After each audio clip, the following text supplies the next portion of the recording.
You're listening to We Ain't Dying for This, a Black woman's guide to liberation, and I'm your host, Crystal Johnson. We are a community of Black women demanding our collective liberation through radically soft living. Each week, we share the stories of Black women who have set themselves free from the expectations of others and are living on their own terms. So Dr. Hayley Haywood is an equity solutionist and identity conscious coach. After 15 years as an educator and DEI leader at diverse mission-driven organizations, Dr. Hayley founded Elevating Access, where the mission is to build equitable pathways to soul-filling work. She has supported over 900 executives, professionals, and students through identity conscious leadership programming.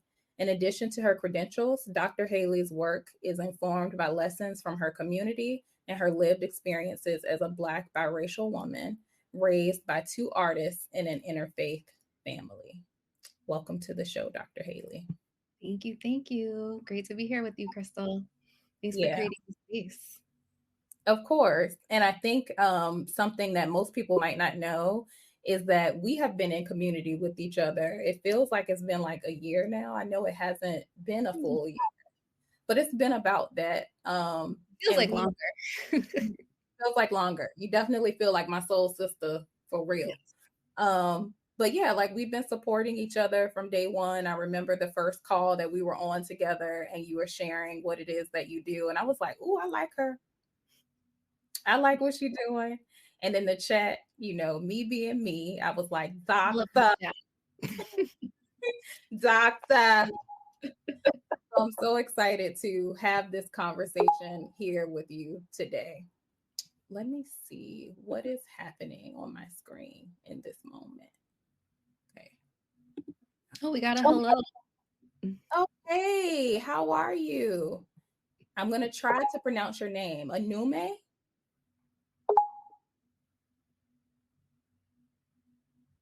I hope that's correct. And if it's not correct, Thanks for being here with us. Thank you so much for being here. So let's go ahead and jump into the conversation. So during our vibe session, we talked about a lot of things. And one of the biggest things that we talked about was that we deploy so many strategies when we think about who we're dating, or if we want a new job, or if we are thinking about a mentorship or sponsorship sort of relationship.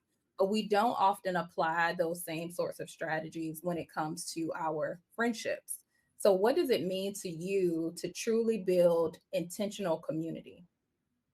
Yeah, no, it's so true. I think we're kind of socialized to believe that like friendship should just be organic. It shouldn't be a lot of work, right? But then when we have a partner, we're investing all this energy into really digging deep, getting to know them, setting the tone for what we're looking for in life, right? Like doing things to romanticize and show them how much we care about them. And so why not do that for other relationships that we have?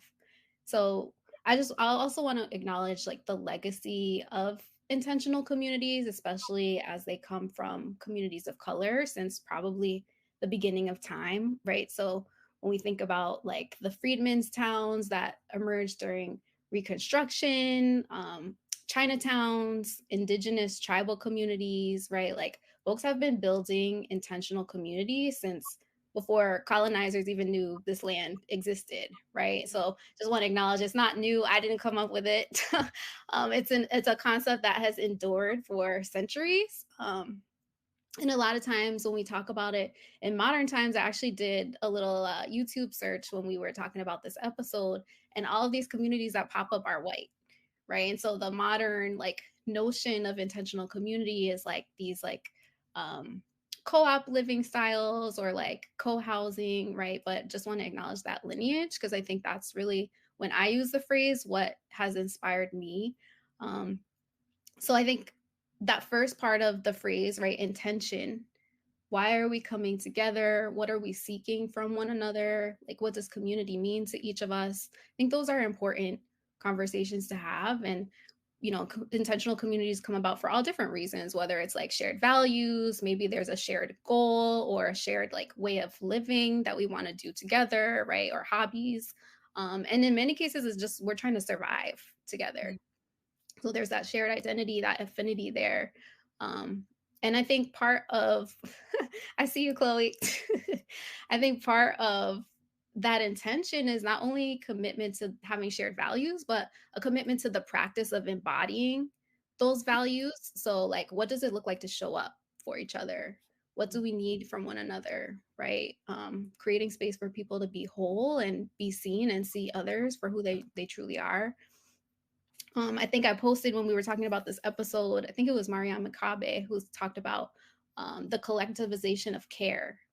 And I feel like that really resonates with me when I think about what it means to build intentional community. And when we're building intentional community, especially for racialized folks, marginalized folks, it's really important to also have that power consciousness about who's in the space, right? Who's taking up space? How do we create space for folks to heal and to come together in solidarity? So I think that power conscious lens for me is a really key part of the intention of what it means to really build intentional community, because when we create those conditions, then we're creating possibility space for like the magic of healing and like the wisdom to be shared in the space and generating that community cultural wealth with one another. Yeah. Yeah. I want to go back to something that you said before when you talked about doing that search and all you saw was like white communities coming up. And we all see that for a lot of different things. Like if you even think about sustainability, like now it's cool, but it wasn't cool when communities of color were doing the same thing. And we often see that for different things that we've been doing for centuries that now are being picked up by white communities. Right. Yeah, it's a form of appropriation for sure. Yeah, definitely. So Glad you community flagged that. Mhm. So community cultural wealth, you ended with that in your answer from the last question. It's a concept that I had actually never heard of until we had our first conversation. Can you talk about what that is and why it's important? Yeah, so community cultural wealth, there's a scholar, Tara Yoso. She's been cited like 12,000 times for this paper that she wrote on whose culture has capital. And really the premise here is that most forms of capital that are valued in the United States, right? We're like a US centric capitalistic society. And so like when you really think about how we talk about capital, it's either wealth, right? Because we're talking about financial capital, things that get you wealth, right? So like someone is valued as a form of social capital if they can get you access to a job or more power, right? So there's the wealth, the things that can get you wealth, and then things that convey your wealth, right? When we're talking about cultural capital, that's usually what they're talking about. Like, oh, I have access to museums, so I can talk about these like dead white artists, right? Like those are the things generally that our society values. And so Yoso came up with this idea of community cultural wealth, which is actually grounded in critical race theory.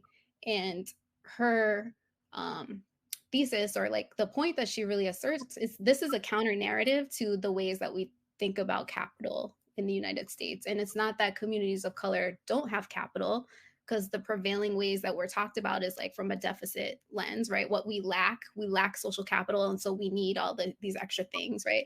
So her point is, it's not that we don't have capital, it's that the capital that we do bring is often devalued and dismissed by, those powers that be. So I love community cultural wealth because it can be really useful as a self-empowerment tool to reflect on the assets and the forms of capital that we do bring into spaces and the things that make us powerful. So there's 6 different key forms of capital that she talks about. The first one is navigational capital. So sharing knowledge about how to move through these institutions that were designed to exclude us. So, like, if you've ever been the only right on your team and then they hire another black person, another person of color, and you take them out to lunch and you're like, oh, like when Jack is wearing his glasses and he's got his hands on his head, don't talk to him, right? Or like if you're about to, go on an interview, let me tell you these 3 things to say because this person really values these things, right? So that's a form of navigational capital. Linguistic capital. So not only the ability to speak multiple languages, but the fact that we can speak multiple dialects and communicate with different people in different contexts, right? In this case, code switching is a form of capital, right? That helps us navigate through these different spaces. aspirational capital. So our ability to persist when all indicators tell us that like this thing isn't possible, that internal belief to continue to persist through these systemic barriers. I think it's what leads us to be willing to be the first or the only, right? That aspirational capital, seeing what's beyond the present and seeing what's possible. Um, and then familial capital. So there's a lot of wisdom that we get from our families. And for folks who are first gen, right, there maybe their parents aren't in a position to support them in navigating the corporate world, right? But there are so many really powerful lessons and wisdom, like family recipes, ancestry, like giving you a sense of yourself. The capital, I think when we were talking about this, I shared like when Black parents tell their kids how to interact with the police if they get pulled over, right? That's a form of life-saving capital. And then, social capital, so things like mutual aid and neighbors looking out for one another. And then lastly, resistant capital. So raising our kids to love themselves, promoting, Black boy joy. The brothers that went viral because they were wearing dreads in their NASA headshots, right? That's a form of resistant capital, showing up as you are, right? Speaking truth to power. So I think, these are the forms of capital that really make movements possible and that have contributed to transformative justice, and to the ever-going process of working towards liberation. Yeah, I love the reframe, and it is closely tied to how I think about, as someone who's been in DEI 10 years, it's it's closely tied to how I think about the work and the impact that I create. I think that coming into the space, I felt like, oh, I need to change everything. Like the whole system needs to change. People used to always say, and I haven't heard this in a while, like burn the whole thing down. And I'm like, at the time, I'm like, yes, let's burn it down and like start over. But the fact of the matter is that it's not possible. Like in the ways in which, in the systems that we exist in right now, it's not possible for me to just burn some stuff down. Not So alone. not yeah. So I have had to really focus on like, how do I impact individuals? Like, how do I use the capital that I have to impact individuals and be okay with that? Because that sort of impact is still just as important. But because if I impact one person, then they're able to impact their entire family. And then can you imagine how many people, so on and so forth, that they're able to impact from there? Right. It's sowing seeds. And these interactions, there's nothing really micro about them, right? Like they can be life changing and life giving. And in a lot of ways, you know, um, social isolation is killing us too, right? We talked about we ain't dying for this, right? Isolation is a big part of what's killing us. And so these are lifelines. So the work that you're doing, the work that we're all trying to do, I mean, it's literally life-giving to a lot of folks. Yeah, yeah, absolutely. So, what does community cultural wealth look like in practice in your work? Yeah, so I've embodied this in a few different ways. I think pretty much like all of the leadership development programs that I've run have been grounded in some form of this. I think it's really about understanding the context and the needs of the people in the community and understanding it from an assets perspective, right? And I think you can only really do that if you create space to build relationships with people. And that's why so many DEI initiatives feel hollow or flat, because a lot of the times the people who are planning them are not in community with us, or they haven't really spent time with the people they're making decisions for or about, right? That's why there is nothing about us without us. Mm-hmm. Um, so I think one of the clearest examples I think about is when I was running our multicultural and first generation student support space, and I was in charge of like helping folks get to and through college. Um, and the average retention rate of first gen or first year students period is like 76% the last time I looked, and the students in my program for 2 years in a row it was 100%. Wow. And these are students that, society talks about as, oh, they drop out of college, they don't persist, right? So why were my results so different? It's because of community cultural wealth, because we created that space for folks to feel seen and connected. And we start the first day of the program, they've just moved in, they've just said goodbye to their parents. What do we start with? Share your story, right? Mhm.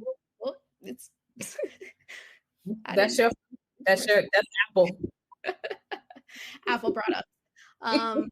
Giving myself a thumbs up, right? But the power of sharing your story, I think, is a really key thread of this work. And then I've designed similar programs for leaders where, it's moving away from this guru mentorship model where like one person holds all the knowledge, and facilitating space for everybody to be both a mentor and a mentee.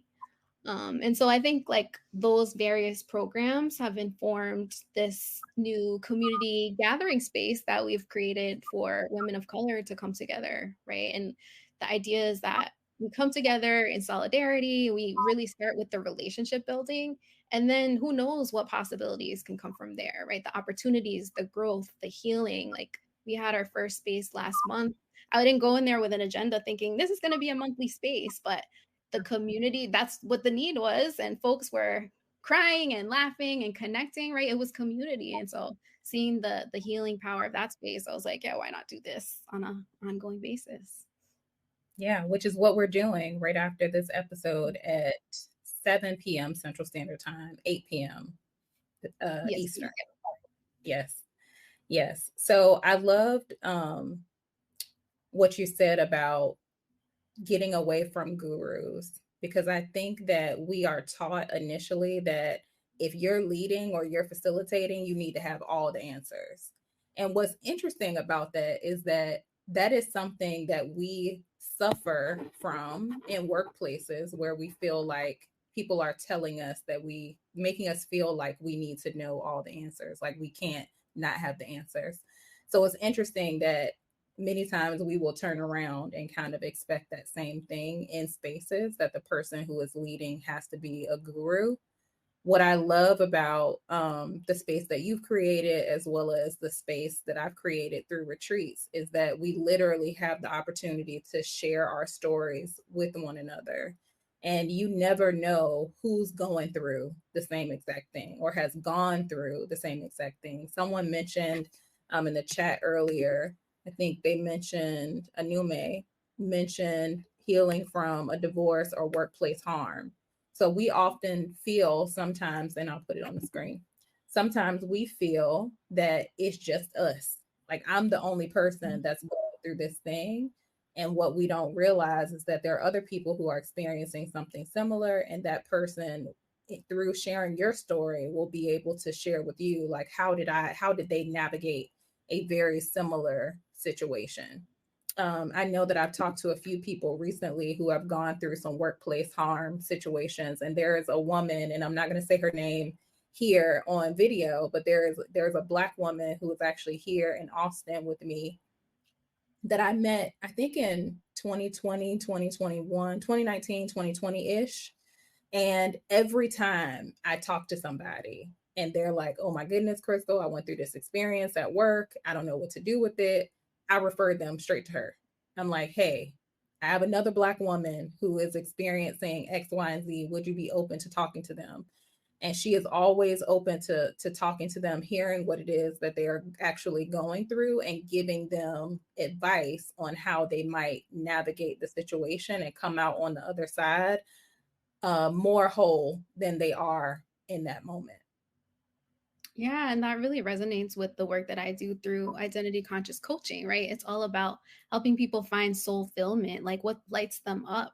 Because so often these systems stomp out our light. Like it's really kind of wild how strikingly similar, like clients that I've had, the first email they send me, like very close, right? Like folks are saying like I'm just like so exhausted, I don't feel like myself anymore, like I've lost my sense of purpose, I feel like I don't really know what I'm meant to do, right? And part of the work is helping folks clearly diagnose the issue, right? Because it's really easy to blame ourselves and internalize ourselves when we're constantly being gaslit and told, right, that we're the issue, or just have better boundaries, or like people think a pizza party and like swag is the solution, or like, oh, maybe you need to join an ERG, right? Instead of actually changing these systems that are quite literally killing us. And so when you're gaslit to that degree, it's really easy to start to internalize that as something is wrong with me, as opposed to having that critical lens around the systems. And I think that's also where communities can help us get to liberation, because when we know it's not just us, to your point, it's like, oh, okay, so now I can build myself up and together we can combat this. And they don't want us to reclaim our power, right? Because that disrupts the status quo.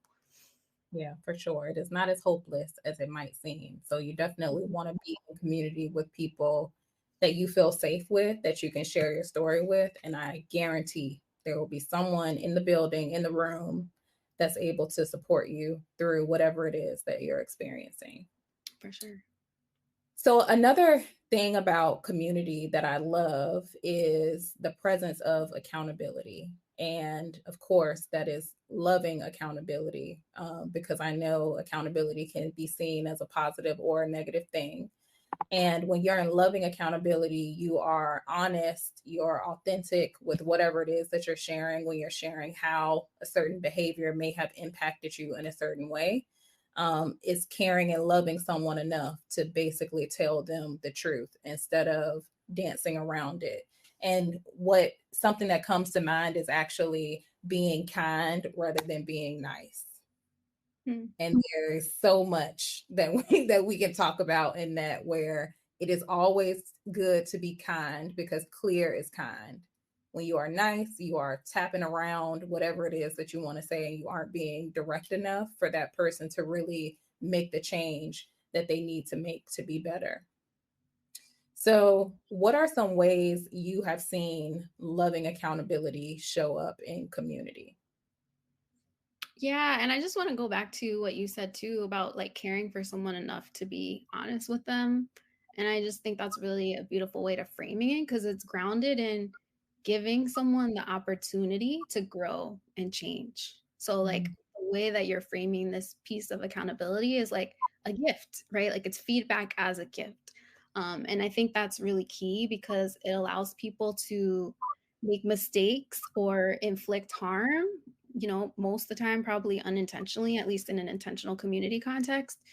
And they don't lose their inherent value to the community, right? It's not you're canceled because you said this one thing in the way that I don't agree with, but like recognizing that giving people the grace to make mistakes, and that they're not just tolerated after that, but like they still have a place here and they're still seen and they still have value. So I think that is a really key part of loving accountability. And there's also, I think, a responsibility on all sides, because I'm also all about drawing clear boundaries and not letting people continually disrespect you, right? So, if you've harmed a community member, then I think there's also a requirement that you're willing to learn and grow and not just apologize or hear the person out, but to actually be willing to take the steps necessary to mitigate your behavior so that you're not continuing to inflict harm on other people in the community.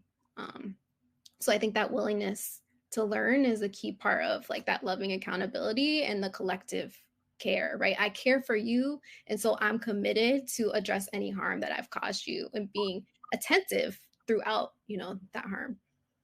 Yeah, Alta Gracia is killing me in the chat. We girl, when you said what you said, she said, "Ooh." You know what, Hayley? When you were talking, I was like, "What's your middle name?" Because usually when I get to a point where I am, I'm normally kind, Crystal, very open, but like when you stepped on it too many times, the middle name is who I become. I was just kind of like, Hayley, I cannot see Hayley like putting her foot down. I've never experienced it from you. I know I've never experienced you in that way. So I was just cracking up in my head, like, what is her middle name? That's because we usually have one-on-one interactions. But just see me in community settings, or you'll definitely see it come out. Well, I'm definitely going to see you after this call. I think we have a 30-minute break between now and then and going into the community gathering space. So I do want you to share with people how they can connect with you, where they can find you, and where should they go to get into the community gathering space if they are a woman of color who wants to attend. Yeah, so we can post the link, I think, in the comments after this, right, for folks. But if you missed the one today, we'll have the next one on April 25th. So definitely want to see any women of color that want to, this resonates with you, you're kind of aligned with our values. We would love to have you be part of that space. And then if you want to connect with me, even if you don't identify as a woman of color, I'm on LinkedIn. So find me at Dr. Hayley Haywood on LinkedIn. You can also email me at Hayley@elevatingaccess.com. My website is sort of getting an upgrade right now in progress. So still looking for that copywriter web designer, though I have made contact with Chloe. So hopefully that will work out. But yes, so reach out. Would love to connect with y'all and continue to build intentional community with you. I love it. And I have enjoyed every moment of this conversation with you. You are my soul sister. Yes. You are the absolute best. And thank you, Altagracia and Anume and Chloe, for being in the chat. I hope I didn't forget anyone else who may have commented. So anyone who is listening in, thank you so much for being here in this conversation with us. We do hope that it was helpful to you to really consider what community as liberation might look like for you. And ultimately, we want to be in community with you. So follow us on LinkedIn, hop into the community gathering space, reach out to me if you're interested, if you're a Black woman who is interested in retreating with other Black women. It is a very intimate and luxe space where we are going to dive into your saboteurs. What are those behaviors that you created as a child to keep you safe that are now wreaking havoc on your life? How do we pause long enough to actually dive into that work? Is what we're going to be focused on during that retreat. The retreat dates are August 11th through the 15th, and we're going to be in Cartagena, Colombia. So feel free to reach out to me if you would like more details. But Dr. Hayley, thank you, girl. Yes, ma'am. Thank you. Always appreciate you. Always great to share space with you, Crystal. Thanks for creating this space, shining your light so that we can bask in it. Oh, thank you, girl. Thank you.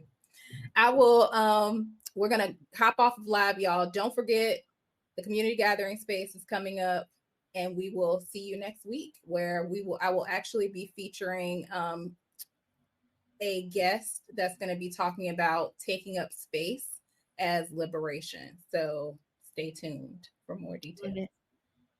Bye, everybody. Take care. Good night.